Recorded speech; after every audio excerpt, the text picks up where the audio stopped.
Hi everyone, it's Clyde at Bayberry Soap, and today I'm making another masculine type soap, and I've got to thank my soaping pal Terry for suggesting that I try that Bayberry Black Forest fragrance from RUSTIC Essentials.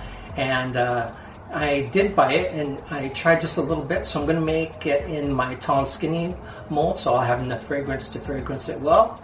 And it's a really enticing fragrance. It does signal masculine scent because of the bayberry, but it also has notes of black currants and cedar and fir, which really kind of tosses it into this holiday season kind of scent.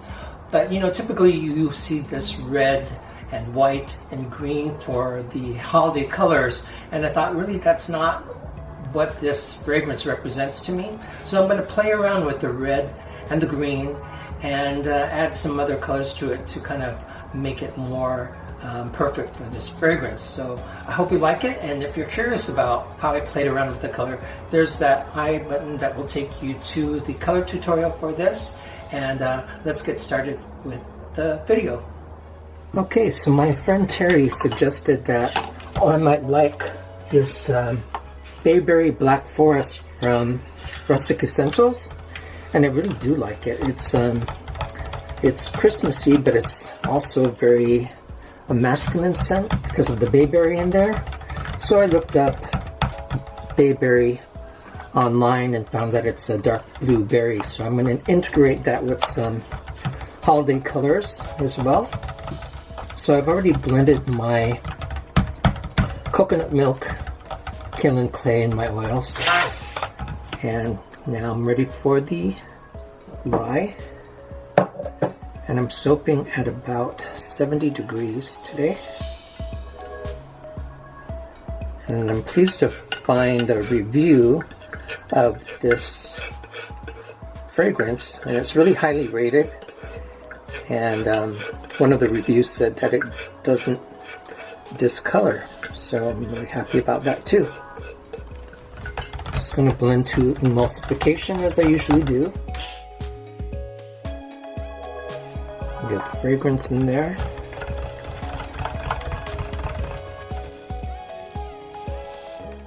And then,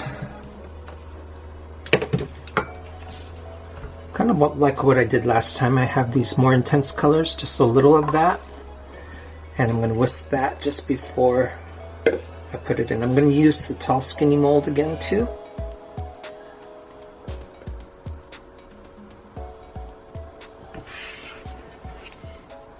I'm going to do a similar pour to the last one also. There's the blue. My cornflower celebration, which I really like. It's really versatile, and if you don't want it to be totally bright, kind of tone down the masculine soaps just a little bit. Then cornflower blue is that blue. Here are my accent colors, which are deeper in color.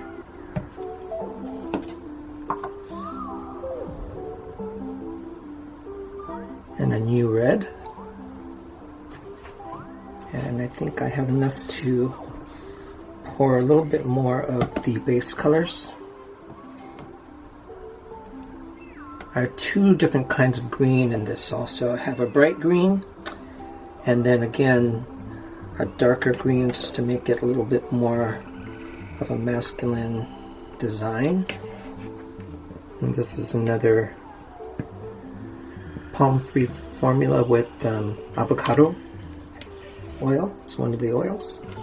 Alright, so we better get blending here.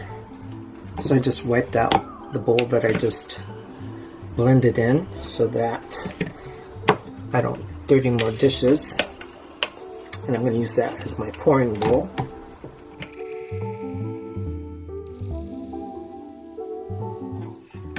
And get some nice green.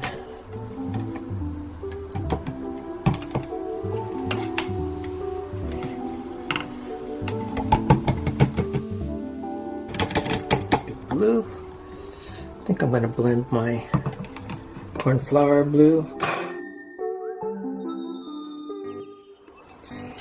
So that ended up looking a little too similar for me, so I'm going to brighten up this base blue with some Clyde blue.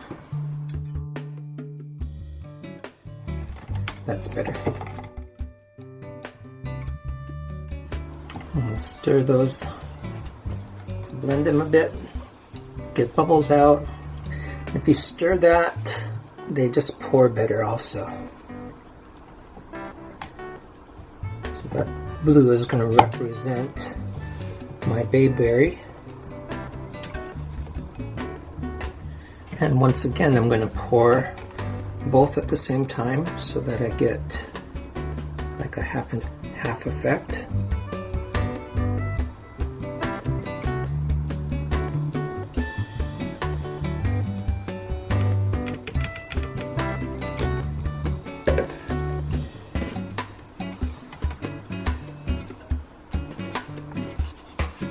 I'm going to tie the two halves together color-wise by doing a concentric circle pour around both of those colors, keeping enough for the top. And this red, and some nice red.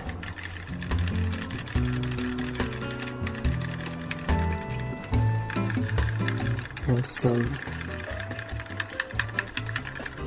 deeper green with some activated charcoal to get a darker green. Wanted more like a pine green, fir tree green. And the best contrast I can get is if I get this dark green in the blue side.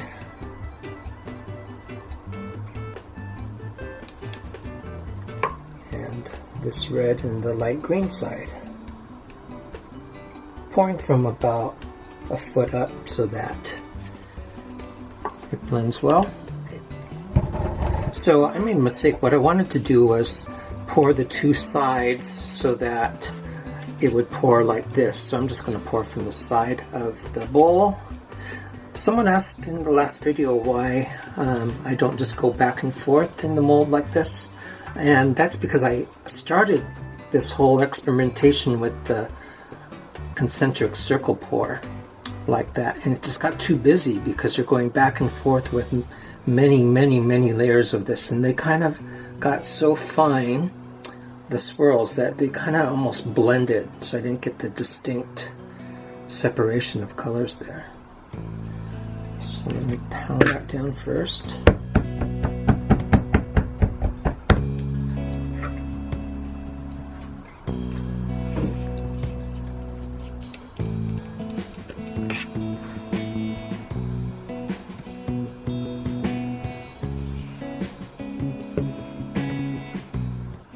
Part of my inspiration for this was looking at some plaid and flannel designs.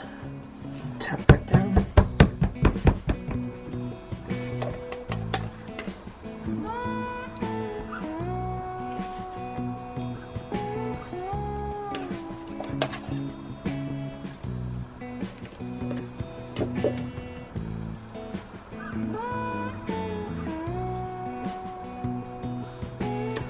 Again, just making sure that I get these colors so that each bar will have some of that color in the top.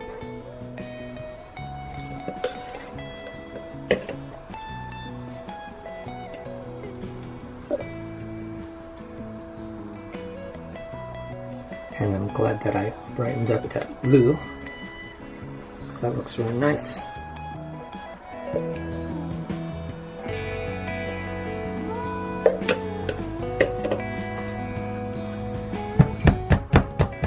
I want the red to just kind of be a peekaboo color on the top.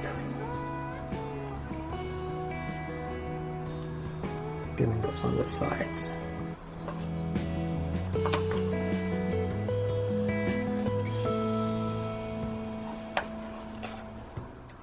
I'll get this dark green on the other side.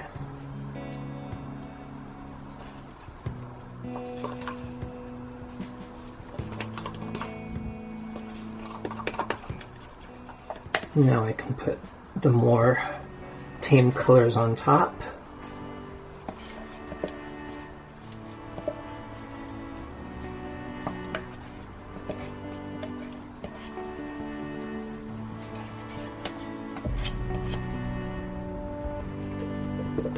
It's bright blue.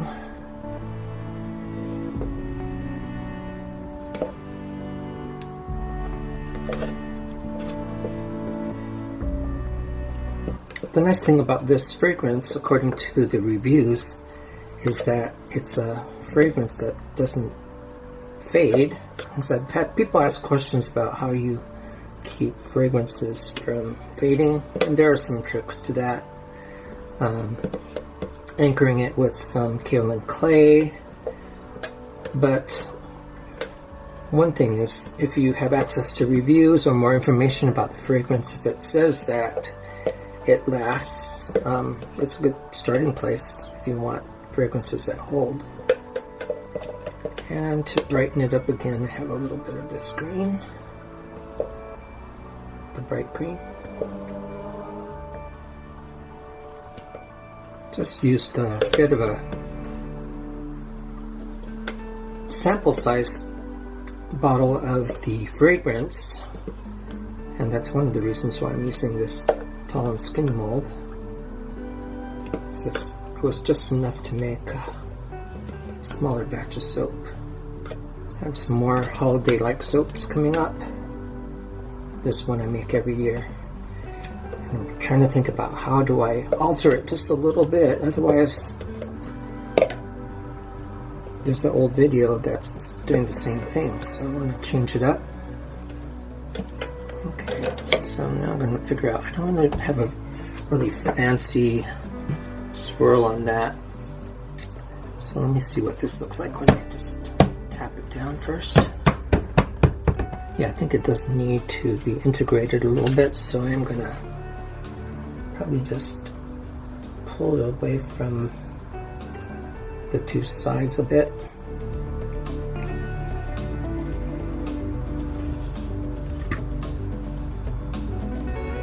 Pull some of this red over.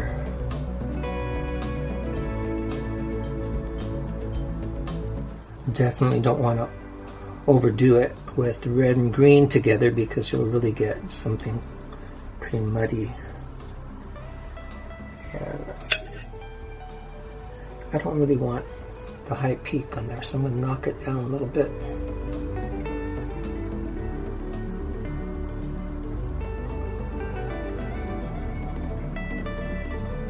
Okay, no glitter on this one. Maybe just clean up the sides a little.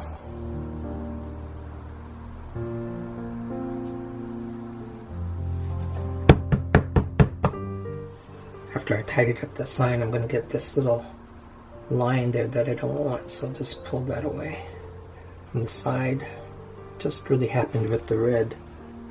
Okay, so this is the Bayberry Black Forest soap, and there's the top, and we'll come back for the cut. Okay, I'm ready for the cut. I've really been busy with all kinds of fun projects. I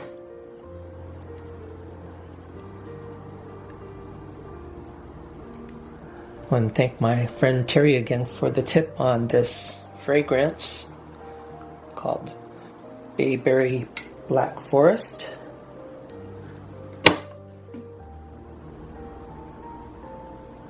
I wanted something that was a little bit darker than I usually design, because it is a masculine scent, so I want to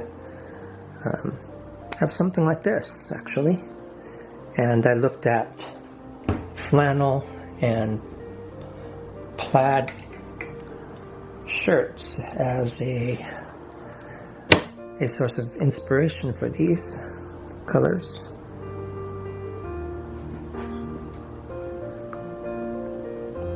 So I'm hoping that the red and green signal the holiday colors, but with the addition of the blue to get across the idea of the bayberry. And I did look online. These deep blue berries. I'd love to smell one as a plant source too. I haven't really come across them yet, but if you follow my Instagram, you know I like to take pictures of a lot of vegetation, flowers, and luckily we're in Southern California where just about anything grows. All I have to do is walk around the neighborhood and see what people have planted.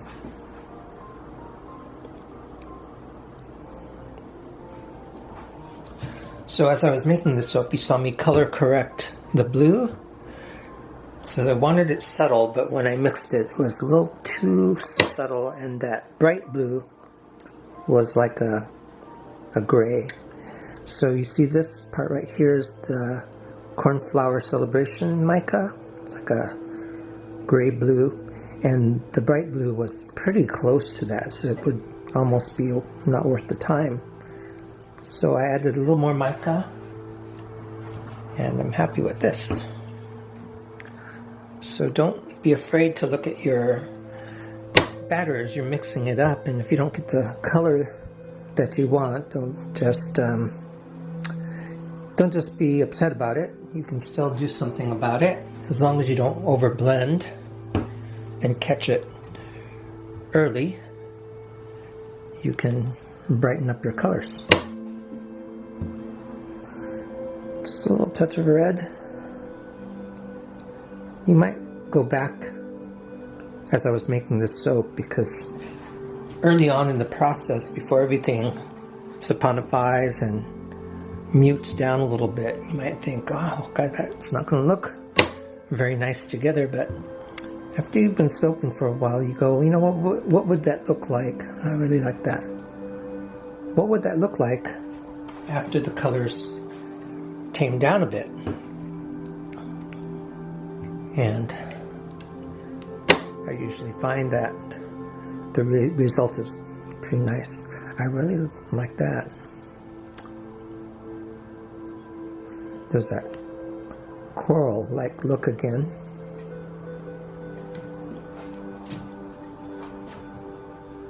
So I definitely will get this fragrance again, make a full-size bar.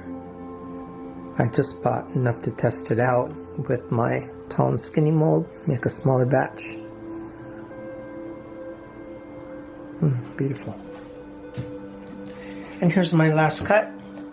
And you know, I get so many projects going here that I'm not exclusively a soap maker. I do a lot of things, and so I'm trying to get my subscriptions going up so that I can reach more of you. And it's always, that's one of the motivating things, to see those numbers climb for some reason. But if you will get a lot out of these videos, consider subscribing to the channel so you get the alerts when the new videos are out. And generally I try to aim for Thursday, and so next Thursday I'll have another one out for you. And peace to you all, and we'll talk to you later. Bye.